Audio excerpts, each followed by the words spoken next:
अस्सलाम वालेकुम वरहमतुल्लाहि वबरकातुहू। मैं पेड़ सूफी आफ्ताब अली से एक बार फिर से आपके सामने हारून रशीद के कई किस्सों में से एक किस्सा मैं आपको आज सुनाने जा रहा हूँ। बहुत बेहतरीन चीज़ है, सुनिए। पीर परस्ती के बारे में ही है। एक दफ़ा एक जनाब बाज़ार गए किसी मज़दूर को लाने के लिए। जब मज़दूर बैठा करते थे वहाँ से मज़दूर को लाना था। वहाँ गए, एक लड़का दुबला पतला सा कमज़ोर सा लड़का, जवान लड़का बैठा था। उसको जाकर के कहा कि मज़दूरी करोगे? चेहरे पे उसके नूर था, नमाज की निशानी भी थी ललाट के ऊपर। बोला मज़दूरों के साथ बैठा हूँ तो मज़दूरी करने के लिए ही बैठा हूँ, चलो। बोला मैं चलूँगा लेकिन मेरी 3 शर्तें हैं। बोला तो अजीब बंदा है भाई, अजीब आदमी। शर्त तो मालिक रखता है, ये तेरी कौन सी शर्तें हैं? फिर देख लीजिए, आपके समझ में आए तो, नहीं तो रहने दीजिए। तो बता भाई तेरी 3 शर्तें बता। तो क्या मेरी पहली शर्त है कि लोग 4 दिनार लेते हैं काम करने की, मैं 3 ही लूँगा। ये तो बहुत अच्छी बात है, हमारा तो इसमें फ़ायदा ही है, मंजूर है। दूसरी शर्त है कि जैसे ही अजान होती है फिर मैं तुम्हारी नहीं सुनूंगा कुछ भी, फिर सिर्फ मैं और मेरा अल्लाह, मैं इबादत करूंगा, ये भी मंजूर है। मेरी तीसरी शर्त कि तुम मुझे कोई सवाल नहीं पूछोगे, मैं आपके किसी भी सवाल का जवाब नहीं दूंगा। तो ठीक है भाई, मुझे क्या सवाल पूछना, मुझे तो काम करवाना है। अगर तो नमाज पढ़ता तो पढ़, अच्छी बात है, तो इबादत का मामला है, बहुत बढ़िया है, चलो ले गए। अब दूसरे मजदूर जो काम दिन भर में करते उसने 2 घंटे में निपटा दिया। मजदूर अगर बीड़ी भी पीता तो उसमें भी आधा घंटा लगा देता है, चाय पीता तो उसमें भी 15 मिनट ले लेता है। उसने ऐसा कुछ नहीं किया, बराबर काम करता रहा। अचानक अजान हुई तो रास्ते में मिट्टी का ढेर लग गया था, उसने इकट्ठा करके लगा दिया था। तो लड़का बोला जिसके काम करने गया था उसका, तो कहे ये मिट्टी का ढेर बराबर करके फिर नमाज पढ़ लेना। बोला तू चुप कर, तेरे वालिद से बात हुई है मेरी। छोड़ के भग गया, जाके फटाफट मुसल्ला बिछाया, नमाज पढ़ ली, वापस आके सही किया उसको काम को, फिर अधूरे काम को किया। शाम हुई, अपने 3 दिनार लिए चला गया। दूसरे दिन फिर कुछ काम बाकी रह गया तो उसे ढूंढने के लिए वो जनाब गए। ऐसा अजीब मजदूर उन्होंने पहले कभी देखा नहीं, लेकिन वो मिला नहीं। पूछा कि वो लड़का जो कल यहाँ बैठा था, मैं लेकर के गया था, वो कहाँ गया? तो कहता साहब वो सिर्फ हफ्ते के दिन ही आता है। वो कहता है मेरा हफ्ते का खर्चा 3 दिनार है, इससे ज्यादा मुझे चाहिए भी नहीं। वो जो आदमी उसे काम पर ले गया था, उसने उसका इंतजार किया हफ्ते के दिन तक।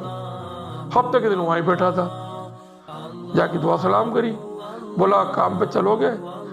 बिल्कुल, मजदूरों क्या है बेटा, तो काम पे चलूंगा। मेरी वो शर्तें तो याद है ना आपको? हाँ मुझे आपकी शर्त याद है भाई।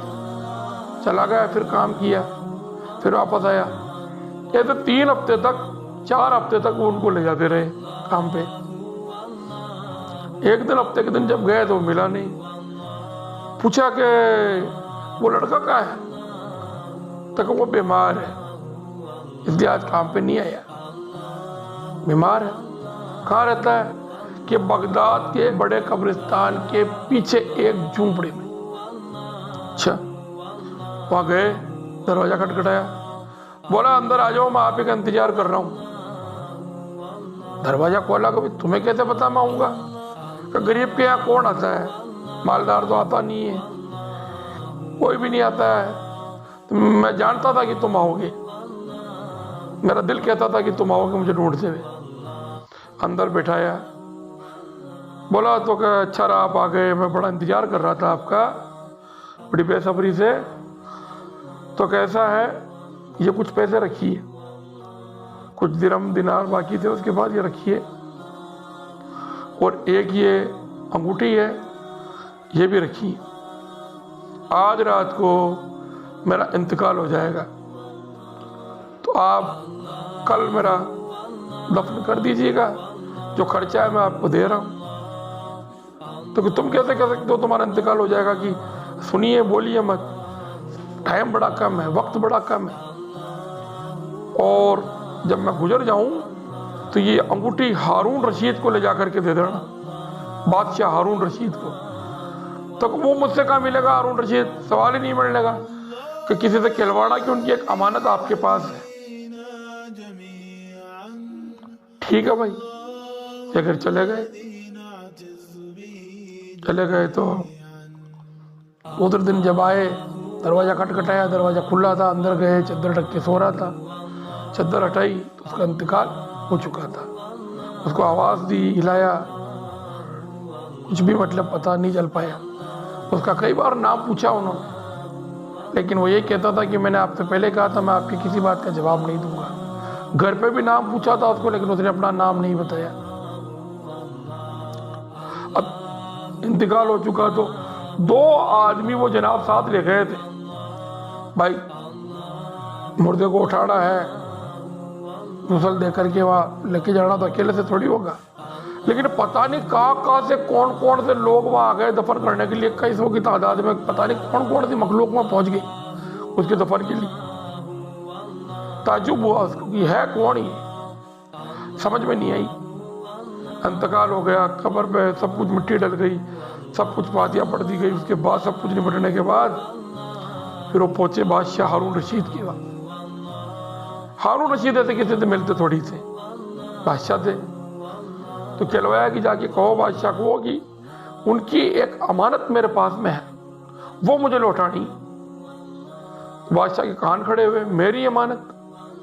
بلایا، آؤ، ایک کمرے میں بٹھایا، کہیے صاحب کون سی امانت ہے؟ تو انگوٹھی نکال کی تھی، سونے کی انگوٹھی۔ بولی یہ انگوٹھی؟ دیکھتے بادشاہ تڑپ گیا، انگوٹھی والا کہاں ہے؟ تو وہ تو انتقال کر گیا۔ ایک دم ان کے چہرے کا کلر اٹھ گیا، ہے کہاں ان کی قبر کہاں ہے؟ قبر پہ لے کے چلو۔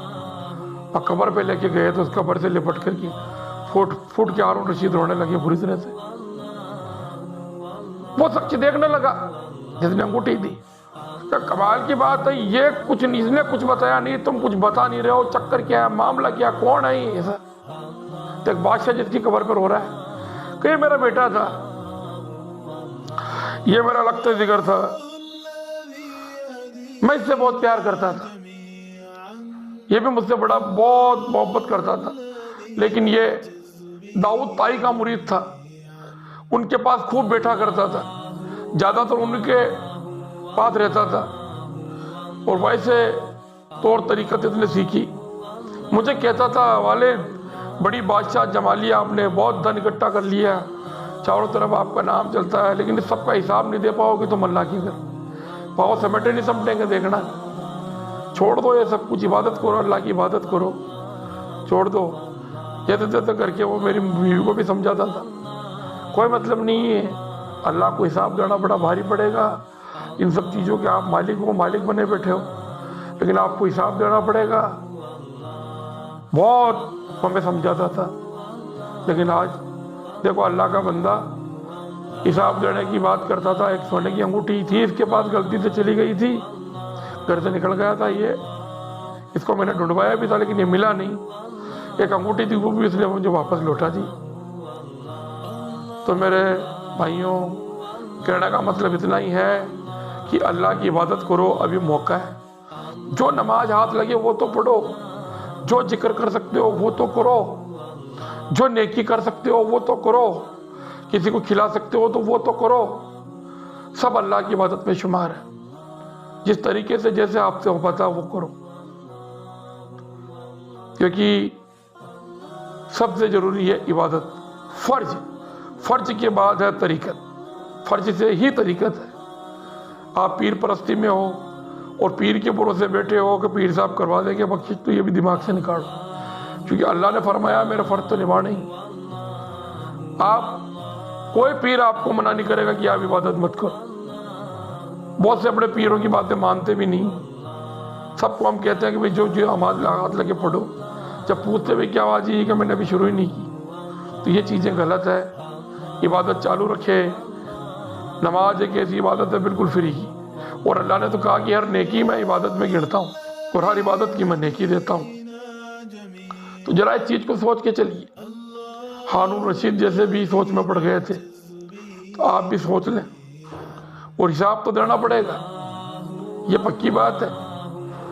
हिसाब होगा शर्म महशर के रोज़ अराफात के मैदान में। ऐसा नहीं है नहीं होगा, मौत आएगी, बेशक आएगी, बिल्कुल आएगी, आएगी, आना है। कब आएगी वो पता नहीं है, लेकिन आएगी ये पता है। तो प्यारे भाइयों, इसकी तैयारी करो। क्या लेके जाओगे वहाँ, क्या दिखाओगे वहाँ, क्या जवाब दोगे वहाँ। मेरी दास्तान आपको कैसी लगी, इसको सुने, समझे, कमेंट करें, लाइक करें, सब्सक्राइब करें, सब में शेयर करें, और लोग भी सुने समझें। और जहाँ हिसाब देने का मामला है तो ये किसी को भी छोड़ा नहीं जाएगा। अल्लाह यहाँ तक कि मलकुल मौत को भी मारेगा, उससे भी हिसाब लेगा कि क्या उसने जायज़ काम किया, क्या नाजायज़ काम किया। सारी मखलूक सब कुछ फना होगा, सब कुछ फना कर दिया जाएगा, और वापस सबको उठा के हिसाब लिया जाएगा। और फिर हिसाब तो हिसाब ही है। तो मेरी आपकी बात जानकारी कैसी लगी बताएं। बहुत शुक्रिया, जज़ाकल्लाह खैर। अस्सलामु अलैकुम वरहमतुल्लाहि वबरकातुहू।